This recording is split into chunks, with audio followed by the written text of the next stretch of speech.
Hello, everybody, and thank you for joining us back here at Temas Resources Channel. We're once again sitting here with Mike, and today we want to talk ESG. But first off, Mike, how are you holding up during this holiday season? Winter has come and it disappeared, and we're back into fall, and winter is going to hit us again on the weekend. So it's I don't see anything slowing down this year. It's going to be a real busy year. I can't say that I've seen anything this busy in the mining market in at least 10 years. So, everything's moving fast and furious. Yeah, good. Glad to hear it. I mean, yeah, definitely there's a lot of time to make up for. COVID had slowed a lot of the people down in the mining industry. Luckily, not as much as some of the other ones. A lot of the places are more remote. But when it came to some of the bottlenecks with assays and so on, they've been running into some issues. Yeah, and it still is. It still is a bottleneck because demand is so high. There's drills turning. I mean, you can't find drills these days. It's crazy. The labs are full. Geologists are in high demand. Engineers are in high demand. It's a good time to be on one side of the industry, and if you're the other side that needs the services and you don't have them in house, it's a lot tougher. Yeah, good point. And kind of looking at it, this is like you said, things are really ramping up. One of the things kind of interfering with a lot of that is the ESG side. Now environmental stuff is incredibly important. I don't want to say that hey guys, we should toss all these regulations out the window.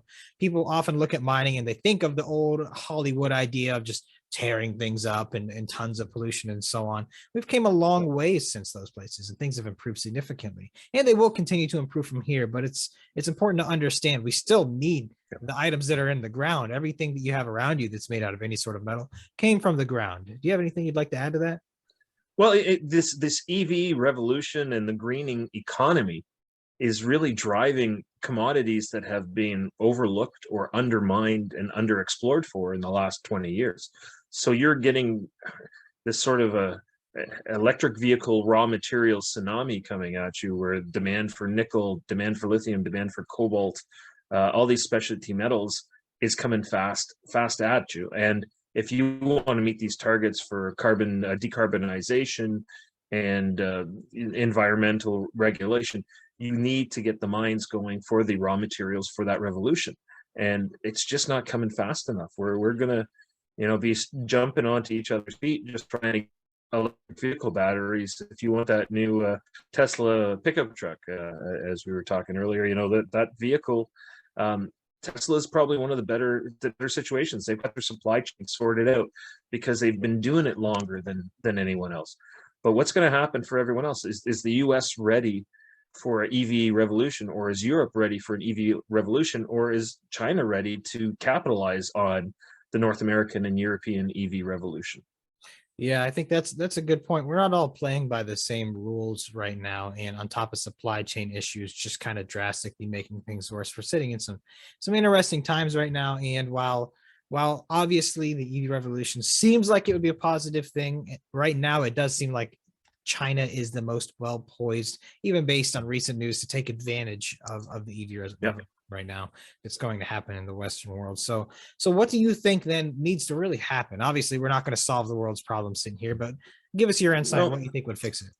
I mean, social responsibility and getting the message out to communities. Not really investors get it. It's the communities that aren't invested in the mining industry that they have to understand what is mining, what is the process. With lithium these days, it's a really clean process. With iron and titanium, you don't have any acid mine drainage. So look at what the different commodities are and understand what the environmental liabilities are, if there are any, other than a hole in the ground.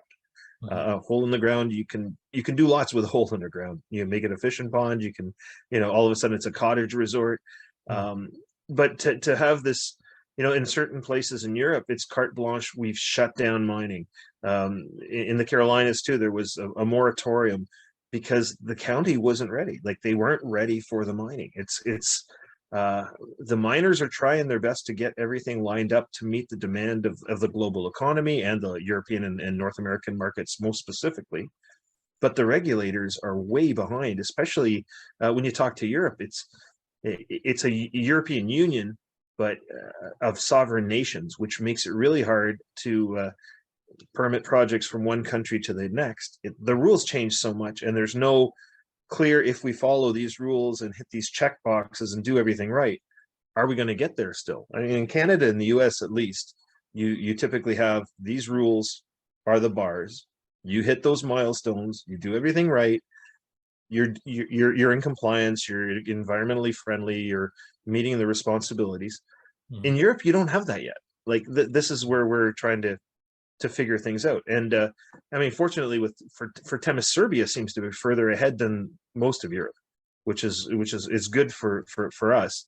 Mhm. But I mean, I think what it's going to do is drive commodity prices up, which will drive electric vehicle prices up, which will drive inflation up. I mean, it's gonna compound. Yeah, that's a good point. We're kind of sitting in what a lot of people consider almost like a perfect storm in terms of everything happening in the world right now, where we're not just sitting at financial issues, we're sitting with supply chain Yeah. issues. Then on top of that, we're sitting on raw material issues. Yeah. Essentially, every step along the way right now, we're kind of facing an issue. I'm not trying to turn this video into a doomsday video. All right. Well, Just be patient with it, the world for a little bit. yeah, and I mean, as miners, we have to really look at what is reducing our impact on the environment, reducing our impact on communities. How do we make the communities? How do they benefit directly from the mining? How Yeah. do our investors benefit? Everyone has there's a benefit for everyone in this if you do it right. So we got to make sure that we keep doing it right. And part of that is communicating the story properly to the communities. We do a great job explaining things to investors, Mhm. but now it's telling the local communities, what are we going to do, how are we going to do it, how are we going to make it safe, that your drinking water is still going to be good, that your cows are going to be able to go grazing, without any fear that the milk is going to be contaminated. We have to explain to people that those risks are not the mining industry of today, those are the risks of the mining industry 50 years ago. Yeah, yeah, good point. About to say it definitely falls in the hands of the mining companies to kind of go out there and do that. And you know what? I think that's improved significantly over time. It's came to the point where if they're not willing to play ball with local communities, you see backlash pretty much right away. So you're definitely seeing that having improved significantly too. But like you said, it's just going to take more work. You need to get out there and spread the word even more. Yeah, and you will always have that NIMBY mentality, not in my backyard, I don't want it Mhm. there. And unfortunately, mineral deposits are where they are. You can't move them. So if somebody's looking at something that's in your backyard, it's because that's where the mineral is. If you can find it somewhere else, they'd happily mine it somewhere else. So it's not like you have a lot of choices.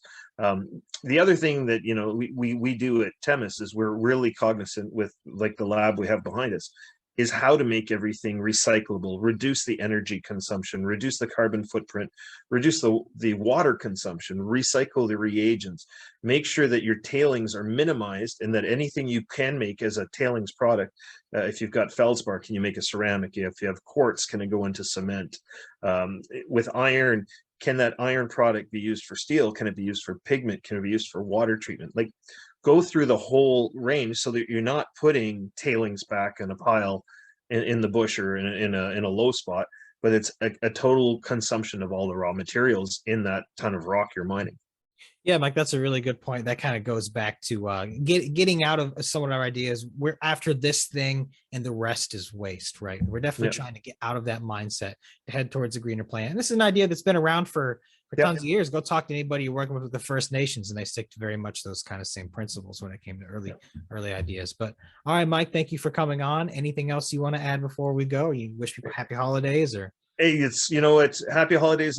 We might still have one more time to chat before Christmas if you're not too busy. I'm going to be working right up until the holidays, and then playing with my alpacas, and my son and my wife will go have some fun on the farm. But yeah, we're gonna keep busy, and the last few days of bloodshed in the market, um, that's what Omicron and yeah. the inflationary fears, um, and I'm waiting to see when we get some fears from what's happening on border skirmishes between Belarus and Ukraine and Poland and Russia, and what like the uncertainty there. I'm less worried about what China is doing in Taiwan, but it's not a politically stable environment, at least mentally it's not politically stable. Yeah. Everyone might be more stable than I think they are, but yeah, that's going to cause some jitters in the market. But everything has long timelines in mining, and you just hold the course.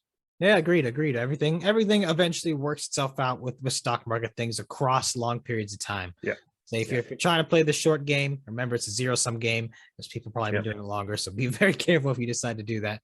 Play long term, invest in companies you believe in and management you believe in, and you should be fine. But all right, Mike, again, thank you for your time today. And thank you everyone for watching.